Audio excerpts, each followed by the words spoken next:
जय हिंद बच्चों। आज हम बात करने वाले हैं कक्षा 12वीं के अध्याय 1 भौतिकी से वैद्युत आवेश और वैद्युत क्षेत्र के बारे में।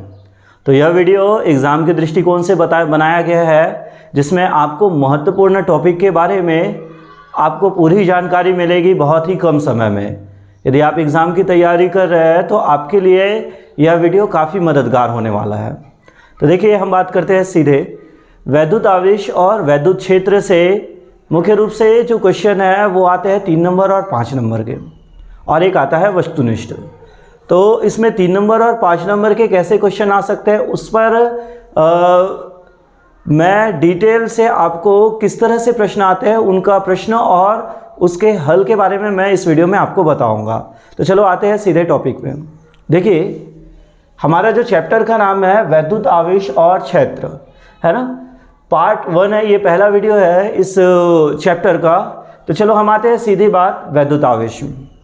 वैद्युत आवेश में सबसे पहला वर्ड होता है वैद्युत, जिसका क्वेश्चन हो सकता है वैद्युत किसे कहते हैं। तो साधारण अनुभव की बात है कि जब किसी वस्तु को घर्षण किया जाता है तो उसमें एक आकर्षण क्वालिटी आ जाता है, आकर्षित करने का। जैसे हम देखें कि जब हम कंघी से या फिर पेन से ऐसे बालों को रगड़ते हैं और जब उसके कागज़ के छोटे छोटे टुकड़े को उस पेन या उस कंघी के पास ले जाते हैं तो वो टुकड़े आकर्षित होने लगते हैं। इसी के बारे में रिसर्च किए सबसे पहले थेल्स ने, उसके आकर्षण गुणों के बारे में पता लगाया और बाद में इसी को सन 1646 में थॉमस ब्राउन ने, ठीक है, आपको ये याद रखना है वैद्युत किसे कहते हैं यदि क्वेश्चन आ रहा है तो सन, यहाँ पे आप फोकस कीजिए, सन 1646 में थॉमस ब्राउन वैज्ञानिक है जो वैद्युत का खोज किया, जो नाम किया, उसने उस ऊर्जा को वैद्युत कहा। ठीक है, उस ऊर्जा को वैद्युत कहा जिसके कारण किसी पदार्थ को रगड़ने पर, ठीक है, यदि किसी पदार्थ को रगड़ा जाता है तो उसमें आकर्षण का गुण उत्पन्न हो जाता है। इसे वैद्युत या इलेक्ट्रिसिटी कहते हैं। देखिए, 1946 में थॉमस ब्राउन ने ये कहा कि वह ऊर्जा, उस ऊर्जा को हम वैद्युत कहेंगे जब किसी पदार्थ को रगड़ने पर उस पदार्थ में आकर्षण का गुण आता है।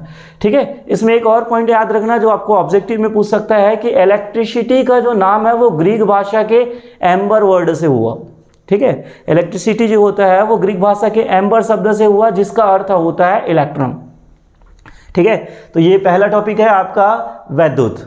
अब वैद्युत से आपको पूछे जा सकते हैं सुचालक, कुचालक, अर्धचालक। वैसे ये जनरली ये क्वेश्चन नहीं आएंगे, लेकिन इसमें कोई एक वर्ड में ऐसा 1 वर्ड में क्वेश्चन बन सकता है। ये सुचालक हम सभी जानते हैं, सुचालक किसको कहते हैं, वे पदार्थ जिनमें से विद्युत धारा प्रवाहित होती है। सुचालक जैसे लोहा से करंट सप्लाई हो जाता है तो वो सुचालक कहलाएगा।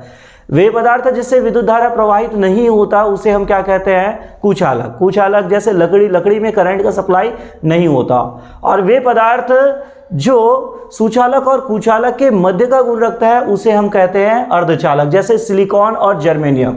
ना तो ये सुचालक बोल सकते हैं ना कुचालक, लेकिन जब इसमें अशुद्धि मिला देती है तो ये कुचालक से सुचालक की तरह व्यवहार करता है। ठीक है, तो ये हमारा पहला टॉपिक है वैद्युत किसे कहते हैं। और इसमें इलेक्ट्रॉन वर्ड आ सकता है, ये एम्बर, इलेक्ट्रिसिटी का ग्रीक शब्द एम्बर से बना है। एम्बर क्या होता है, तो एम्बर का अर्थ होता है इलेक्ट्रॉन जो आकर्षित करने वाला। ठीक है, चलो हमारा दूसरा टॉपिक है वैद्युत आवेश। तो वैद्युत आवेश क्या चीज होता है, हमारा चैप्टर का ही नाम है वैद्युत आवेश। ठीक है, तो वैद्युत आवेश का मतलब एक क्वालिटी है, एक गुण है, जिसे कोई पदार्थ जब ग्रहण करता है तो उसमें वो करंट, मतलब एक तरह से बोल सकते हैं विद्युतमय हो जाता है। ठीक है, तो चलो ये इसका भी डेफिनेशन हम लोग पढ़ लेते हैं। वैद्युत आवेश क्या है, ठीक है, ये क्वेश्चन बन सकता है। तो वैद्युत आवेश एक भौतिक राशि है। ठीक है, इसको याद रखना कि वैद्युत आवेश एक भौतिक राशि है जिसे अर्जित करने पर, मतलब प्राप्त कर देने के बाद पदार्थ जो होता है वो विद्युतमय हो जाता है। ठीक है, वैद्युत आवेश एक भौतिक राशि है जिसे अर्जित करने पर पदार्थ विद्युतमय हो जाता है और विद्युतीय गुण को प्रदर्शित करता है। ठीक है, तो आप ये भी बोल सकते हैं वैद्युत आवेश किस प्रकार का राशि है, ये क्वेश्चन पूछा जा सकता है। तो वैद्युत आवेश एक अदिश राशि है, इसको आपको याद रखना है। इसका मात्रक क्या होता है, तो वैद्युत आवेश का मात्रक कूलाम ही होता है। ठीक है, तो वैद्युत आवेश का मात्रक कूलाम होता है और वैद्युत आवेश का जो सूत्र होता है विमी सूत्र, वो होता है क्या, आवेश मतलब धारा, धारा का मात्रक एम्पियर होता है। तो इसमें इसका विमी सूत्र होता है am naught L not T not और एम्पियर रहता है। ठीक है, ना तो इसमें मास रहता है, ना तो लेंथ रहता है, ना तो टाइम, बस एम्पियर रहता है। ठीक है, तो ये दो टॉपिक है, इसे आप अपने स्क्रीनशॉट लेके अपने कॉपी पे नोट्स कर सकते हैं या याद कर सकते हैं, और मैं आपको और भी टॉपिक बताते जा रहा हूँ। वैद्युत आवेश के बाद हम बात करते हैं वैद्युत आवेश के गुण। ठीक है, आपको ये क्वेश्चन भी पूछा जा सकता है कि वैद्युत आवेश के मूल गुण लिखिए, या इसी में आपको पाठ करके पूछा जाएगा कि वैद्युत आवेश के जो 3 मूल गुण होते हैं उसमें से आपको एक एक पार्ट पूछा जाएगा कि ये गुण लिखिए, ये गुण से आप क्या समझते हैं। तो चलो हम आप बात करते हैं यहाँ पे। देखिए वैद्युत आवेश के मूल गुण, तो वैद्युत आवेश के 3 मूल गुण होते हैं। सबसे पहला गुण होता है आवेश का संरक्षण, दूसरा आवेश का क्वांटीकरण और तीसरा आवेश की योज्यता। ठीक है, आपको ये तीनों पॉइंट याद रखना है। वैद्युत आवेश का जो मूल गुण होता है वैद्युत आवेश का संरक्षण, आवेश का क्वांटीकरण और आवेश की योज्यता। अब आवेश का संरक्षण क्या होता है, तो संरक्षण से आप ऊर्जा संरक्षण नियम याद रखना। ऊर्जा ना तो उत्पन्न होता है ना तो नष्ट, एक रूप से दूसरे रूप में रूपांतरण होता है। सेम यही इसका लॉजिक है। देखिए आवेश का संरक्षण क्या होता है कि आवेश को ना तो उत्पन्न किया जा सकता है और ना ही नष्ट। ठीक है, आपको ये पॉइंट याद रखना है, आवेश को ना तो उत्पन्न किया जा सकता है और ना ही नष्ट, इसका रूपांतरण होता है। और धनावेश और ऋणावेश का बीजगणितीय योग सदैव नियत होता है। ठीक है, तो आप ये लिख सकते हैं यदि आवेश का संरक्षण आया तो इसी को और भी लिख सकते हैं इसी तरह से कि किसी विलगित या पृथक्कृत निकाय में कुल आवेश सुरक्षित रहता है। मतलब आवेश जो रहता है वो संरक्षित ही रहता है किसी भी निकाय में। ठीक है, तो चलो आवेश का मूल गुण का पहला गुण होता है आवेश का संरक्षण। तो इसमें आप क्या लिखोगे कि आवेश को ना तो उत्पन्न किया जा सकता है और ना ही नष्ट, ये इसका रूपांतरण होता है। धनावेश और ऋणावेश का बीजगणितीय योग सदैव नियत होता है, इसे आप लिख सकते हो। या दूसरे शब्दों में कि किसी विलगित या पृथक्कृत निकाय का कुल आवेश जो रहता है वो संरक्षित रहता है। ठीक है, तो ये होता है आवेश का पहला गुण। आवेश का दूसरा गुण ये अधिकतर पूछा जाता है, आवेश का क्वांटीकरण को समझाइए। तो आवेश का क्वांटीकरण क्या होता है, चलो देखिए। आवेश का क्वांटीकरण ये होता है कि प्रकृति में हर वस्तु, ठीक है, कोई भी वस्तु में कम से कम मात्रा में एक आवेश तो पाया ही जाता है, ये क्वांटीकरण नियम बोलता है। ठीक है, प्रकृति में हर वस्तु में कम से कम एक आवेश तो पाया जाता है जिसका मान, अब ये वाला पॉइंट आपको याद रखना है, एक आवेश का मान कितना होता है, तो एक आवेश का मान होता है 1.6 × 10⁻⁻19 कूलम। ठीक है, इस जिसका मान कितना होता है 1.6 × 10⁻⁻19 कूलम होता है। ठीक है, अब इसका क्वांटीकरण नियम क्या होता है, तो ये नियम होता है किसी आवेशित पदार्थ में आवेश का परिणाम उसके मूल आवेश के परिणाम का पूर्ण गुणज होता है। मतलब किसी भी निकाय में जो आवेश का परिणाम होता है, जो आवेश होता है वो उसके मूल आवेश, ठीक है, इलेक्ट्रॉन, एक इलेक्ट्रॉन का पूर्ण गुणज होता है। जैसे एक पदार्थ में 5 इलेक्ट्रॉन हैं, ठीक है, तो उसका आवेश क्या होगा, तो उसका आवेश होगा 5 गुना एक इलेक्ट्रॉन का मान 1.6 × 10⁻⁻19। ऐसा हम फॉर्मूला लगा के निकाल सकते हैं। ठीक है, तो आवेश का क्वांटीकरण नियम में आपको याद रखना है कि प्रकृति के प्रत्येक वस्तु में कम से कम मात्रा में एक आवेश तो पाया ही जाता है, मतलब कम से कम मात्रा में आवेश पाया जाता है। एक आवेश का जो मान होता है वो होता है 1.6 × 10⁻⁻19 कूलम। और आपको ये याद रखना है कि आवेश का क्वांटीकरण क्या होता है, तो किसी भी आवेशित पदार्थ में आवेश का जो परिणाम होता है उसके मूल आवेश के पूर्ण गुणज, मतलब n जो होता है वो +1 -1 जो भी कुछ भी हो सकता है। ठीक है, इसका पूर्ण गुणज होता है। ये होता है सेकंड रूल्स आवेश का क्वांटीकरण। ठीक, थर्ड नंबर नियम ये है कि आवेश का योज्यता। इसका जो मूल गुण में तीसरा गुण है आवेश का, वो है आवेश की योज्यता। तो आवेश की योज्यता, योज्यता का मतलब होता है योज्य, बीजगणितीय योग। ठीक है, तो चलो इसको पहले पढ़ लेते हैं।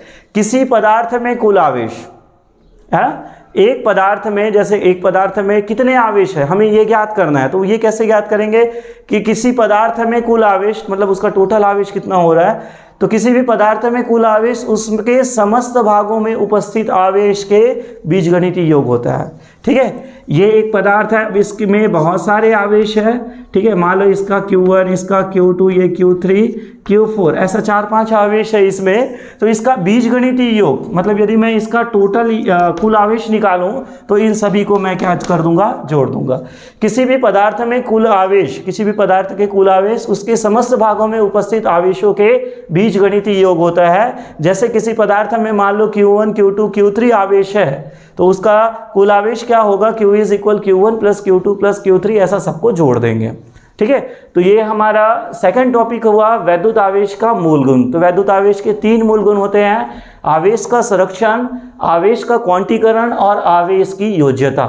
आप इसको स्क्रीनशॉट ले सकते हो और इस अपने कॉपी में नोट कर सकते हो या स्क्रीनशॉट लेके याद भी कर सकते हो, या आपको एग्जाम में पूछे जा सकते हैं। वैद्युत आवेश के मूल गुणों का तो अध्ययन हम लोगों ने कर लिया। अब हम बात करते हैं स्थिर आवेश पर कूलाम का नियम। तो ये भी एक महत्वपूर्ण टॉपिक है इस अध्याय से पूछे जाने वाले में। तो स्थिर आवेश पर कूलाम का नियम क्या चीज़ होता है, ये हम पहले बात करते हैं। तो इसके बारे में पहले हम समझ लेते हैं। देखिए, एक प्रसिद्ध भौतिक शास्त्री फ्रांस के C.A. कूलाम, उसने क्या किया, 2 आवेशों के बीच लगने वाले बलों के परिमाण को ज्ञात करने के लिए प्रयोग किए। ठीक है, अब 2 आवेशों के बीच बल कैसे लगता है, तो जैसे 2 चुंबक होता है, जब 2 चुंबक को हम पास में लाते हैं तो वो एक दूसरे से चिपक जाते हैं या एक दूसरे से दूर चले जाते हैं। तो यहाँ पे चुंबक के मध्य एक फोर्स काम करता है जो हमको दिखाई नहीं देता। वैसे ही आवेशों में भी यही क्वालिटी होता है, 2 आवेशों के बीच भी यही एक क्वालिटी होती है कि 2 आवेशों में भी इसी तरह से आकर्षण और प्रतिकर्षण के बल कार्य करते हैं। अब आकर्षण और प्रतिकर्षण के बल कार्य करते हैं, तो इसके बारे में जो C.A. कूलाम है उसने क्या किया, अध्ययन किया, अपना प्रयोग किया, रिसर्च लगा दिया और प्रयोग करने के बाद उसने एक निष्कर्ष निकाला और एक नियम दिया जिसको हम बोलते हैं कूलाम का नियम। ठीक है, अब वो नियम है क्या चीज़, तो उसने क्या किया, 2 आवेश, जैसे मैं यहाँ पे लेता हूँ 2 आवेश Q1 और Q2, उसके बीच लगने वाले बल के बारे में जानने के लिए प्रयोग किया। तो उसने देखा कि ये जो बल है, ठीक है, दोनों आवेशों के बीच लगने वाला बल है, इन दोनों के परिणाम, मतलब Q1 और Q2, इन दोनों के परिणाम के गुणनफल के समानुपाती था, लगभग इसके गुणनफल के बराबर था। और क्या चीज, दूसरा इसने देखा कि जैसे इनके बीच की दूरी, मान लो मैं लेता हूं R, तो इनके बीच की दूरी, दोनों आवेशों के बीच की जो दूरी है उसके वर्ग के व्युत्क्रम, मतलब उल्टा के अनुक्रमानुपाती था ये जो बल लग रहा था वो। ठीक है, तो उसी को उसने लिखित रूप में क्या लिखा गया, तो चलो हम देखते हैं। स्थिर आवेश पर कूलाम का नियम, तो ये था कि सन 1785 में फ्रांसीसी वैज्ञानिक C.A. कूलाम ने 2 आवेशों के बीच लगने वाले बल के ज्ञात करने के लिए उसने एक प्रयोग किया और एक नियम दिया जिसको हम बोले क्या, कूलाम का नियम। आपको ये याद रखना है कि इसका जो नियम है वो 2 आवेशों के बीच लगने वाला बल ज्ञात करने के लिए है। ठीक, अब इसके अनुसार क्या होता है कि किन्हीं 2 आवेशों के बीच लगने वाला बल उन आवेशों के परिमाण के गुणनफल, मैंने अभी बताया कि उनके परिणाम जो भी उसके वैल्यू है उसके गुणनफल के समानुपाती या अनुक्रमानुपाती बोल सकते हैं, और उसके बीच की दूरी, उसके बीच की दूरी के वर्ग के व्युत्क्रमानुपाती होता है। ठीक है, उसके बीच की दूरी के वर्ग के व्युत्क्रमानुपाती होता है, ये आप लिख सकते हो, आपको नंबर मिलेगा। ठीक है, इसमें आपको थोड़ा बहुत इसका गणितीय व्यंजक भी आपको दिखाना पड़ेगा। जैसे आप लिखोगे क्या, जैसे माना 2 आवेश, ठीक है, माना 2 आवेश Q1 और Q2 है, ठीक है, जिनकी बीच की दूरी, जिनकी बीच की दूरी R है। मैंने अभी बताया था जैसे ये Q1 पहला आवेश है और ये Q2 दूसरा आवेश है। ठीक है, जिनकी बीच की दूरी क्या चीज है, R है। ठीक, तब कूलाम के नियम से,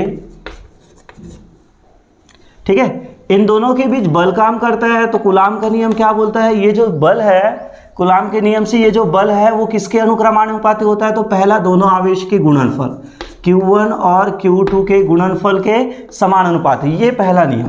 ठीक, और उसके बाद इसका जो इसका एक और दूसरा तरह से निकाला गया क्या, इनके बीच की दूरी, तो इनके बीच की दूरी R के वर्ग के व्युत्क्रमानुपाती, ये दूसरा हम बोल सकते हैं। 2 रूल्स लगा के कूलाम ने नियम बनाया। ठीक है, तो ये कूलाम के नियम से आप इसको गणितीय व्यंजक भी लिखोगे 1 और 2 से।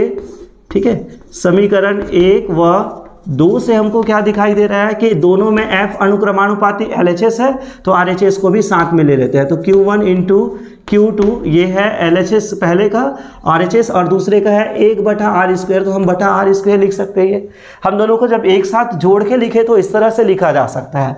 F इज इक्वल, जब भी अनुक्रमानुपाती लगता है तो एक नियतांक लगाया जाता है, जैसे हम लगाते हैं यहाँ पे K, तो K Q1 into Q2 upon r²। ठीक है, आपको ये याद रखना है, जब भी अनुक्रमानुपाती हटाते हैं तो एक नियतांक लगाते हैं, तो ये हो गया K, है ना।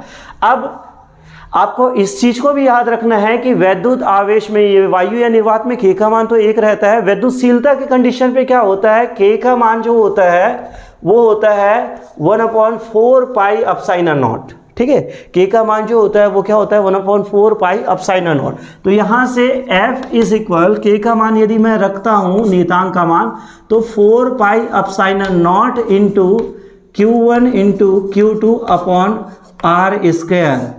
ठीक है, ये है स्थिर विद्युत पे कूलाम का नियम। और बल है तो बल मतलब इसका मात्रक क्या होगा, न्यूटन। आपको ये पूरा लिखना है। ठीक है, तो चलो इस टॉपिक को एक बार फिर से आपको बता देता हूँ। स्थिर विद्युत पर कूलाम का नियम दिया फ्रांसीसी भौतिक शास्त्री C.A. कूलाम ने। उसने दिया 2 आवेशों के बीच लगने वाले बलों को ज्ञात करने के लिए, और आवेश जो होता है, 2 आवेशों के बीच लगने वाला जो बल होता है, उन आवेश के गुणनफल के समानुपाती और उसके दूरी के वर्ग के व्युत्क्रमानुपाती। जब आप समीकरण 1 और 2 को रखोगे तो आपको ये सूत्र लगेगा। आपको याद रखना है, इसका जो नियतांक होता है K का मान 1/4 पाई अपसाइन नॉट। अपसाइन नॉट को क्या बोला जाता है, विद्युतशीलता। ठीक, तो ये है स्थिर विद्युत आवेश पर कूलाम का नियम। आप इसे भी अपने कॉपी में नोट करके याद कर सकते हैं, ये भी परीक्षा में पूछे जाते हैं। कूलाम के स्थिर विद्युत आवेश नियम के बाद हम अब बात करते हैं आवेश वितरण का नियम। तो ये भी एक महत्वपूर्ण टॉपिक है जो परीक्षा में पूछा जाता है। देखिए, आवेश वितरण का मतलब होता है आवेश का बंटना। ठीक है, अब आवेश का बंटना कहाँ पे बटेगा, तो डिपेंड करता है कि वो कैसा टाइप का पदार्थ है। यदि आवेश एक तार में बहता है, एक वायर में बढ़ता है, तो वो रेखीय हो जाता है। आवेश एक पात्र में बहता है जिसमें लंबाई चौड़ाई बोल सकते हैं, तो वो पृष्ठीय हो जा सकता है। आवेश एक हॉल टाइप का रूम में बहता है, मतलब रूम के आकार में बहता है, तो वो हम बोल सकते हैं उसको क्या, वो आयतन में रहता है। तो इधर ध्यान देना कि आवेश का जो वितरण होता है वो 3 तरह से होता है। और इससे क्वेश्चन क्या आता है, देखो, आवेश का वितरण होता है रेखीय आवेश वितरण, पृष्ठीय आवेश वितरण, और एक होता है आयतन आवेश वितरण। लेकिन इसका क्वेश्चन ये आता है कि आवेश घनत्व क्या है, पृष्ठ घनत्व क्या है, आयतन आवेश घनत्व क्या है, ये क्वेश्चन आता है। अब इसमें आपको याद रखना है इसको लिखा कैसे जाता है। देखिए, आपको एक कॉमन वर्ड याद रखना है कि चालक में ही बहता है आवेश। ठीक है, तो चालक के प्रति एकांक, अब इसमें रेखीय का मतलब होता है लंबाई, रेखा में लंबाई आएगा। ठीक है, पृष्ठीय का मतलब होता है क्षेत्रफल। ठीक है, और आयतन का मतलब तो आयतन ही होता है, लंबाई चौड़ाई ऊंचाई तीनों रहे। ठीक है, तो जब भी आप ये तीनों में से कोई भी आपको टॉपिक आए, रेखीय आवेश घनत्व क्या है, इसका ऐसा ही मात्रक लिखिए, पृष्ठीय आवेश घनत्व क्या है, इसका ऐसा ही मात्रक लिखिए, या आयतन आवेश घनत्व क्या है, इसका ऐसा ही मात्रक लिखिए। तो तीनों का एक ही है, बस आपको इसका मतलब याद रखना है। रेखीय मतलब लंबाई, पृष्ठीय मतलब क्षेत्रफल, आयतन का मतलब आयतन।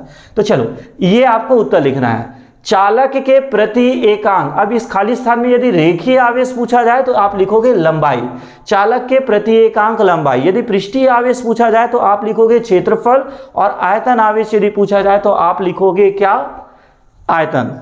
ठीक है, तो चालक के प्रति एकांक में उपस्थित आवेश की मात्रा को, अब देखो रेखीय आवेश बता रहे हो तो रेखीय आवेश लिखेंगे, पृष्ठीय आवेश हो गया तो पृष्ठीय, आयतन आवेश हो गया तो आयतन। ठीक है, तो इसको कहा जाता है आवेश घनत्व का पहला पहचान। अब इसमें इसका ऐसा ही मात्रक को आपको पहले याद रखना है। इसका ऐसा ही मात्रक क्या होता है, तो घनत्व का मात्रक, आवेश का देखो घनत्व का जो सूत्र होता है वो होता है कूलाम प्रति। अब देखो, रेखीय आवेश में खाली लंबाई है। ठीक है, तो रेखीय में लंबाई का प्रयोग किया जाता है, चालक के प्रति एकांक लंबाई, यहाँ पे लंबाई आ जाएगा। उपस्थित आवेश की मात्रा को रेखीय आवेश घनत्व कहते हैं। इसका ऐसा ही मात्रक, तो आपको याद रखना है ऐसा ही मात्रक में कूलाम प्रति, लंबाई का जो मात्रक होता है वो होता है मीटर।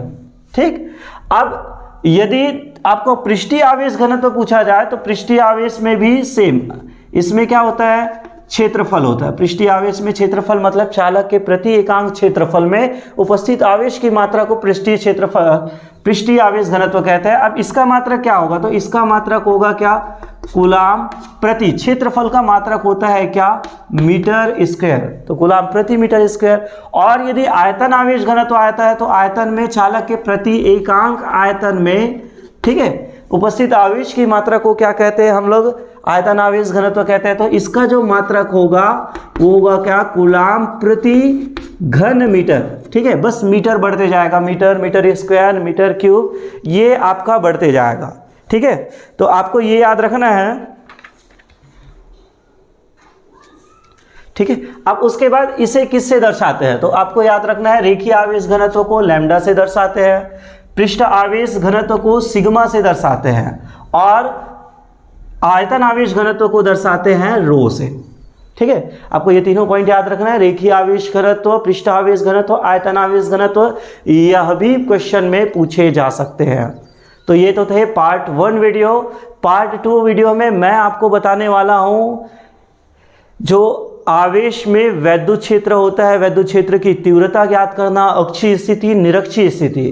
तो ये आप स्क्रीनशॉट लेके आप इसको बना सकते हैं, याद कर सकते हैं, वीडियो को समझ सकते हैं। और यदि आपको एग्जाम में अच्छी तैयारी करना है तो आप संपूर्ण पाठ को अच्छे से देखिए, उसके बाद प्रश्नों को लिखकर उसको याद कीजिए, आपको याद करने में मदद मिलने वाला है, ठीक है। तो ये आपके पार्ट 1 का वीडियो है जिसमें हम लोग आज बात किए कि आवेश क्या होता है, वैद्युत आवेश क्या होता है, वैद्युत आवेश के जो मूल गुण होते हैं वो क्या क्या होते हैं। उसमें हम लोग स्थिर विद्युत कूलाम का नियम पढ़े और आवेश वितरण का नियम पढ़े। तो ये है आज के टॉपिक। यदि आपको यह वीडियो अच्छा लगा तो लाइक ज़रूर कीजिए और ज़्यादा से ज़्यादा इस वीडियो को शेयर कीजिए उन 12th वाले स्टूडेंट तक जहाँ जिनका अभी एग्ज़ाम चल रहा है या एग्ज़ाम की तैयारी कर रहे हैं, ताकि उन्हें इस वीडियो का फ़ायदा मिल सके। चैनल को सब्सक्राइब नहीं किए हो तो चैनल को सब्सक्राइब जरूर कीजिए ताकि आप तक ऐसे वीडियो आगे भी मिलते रहें।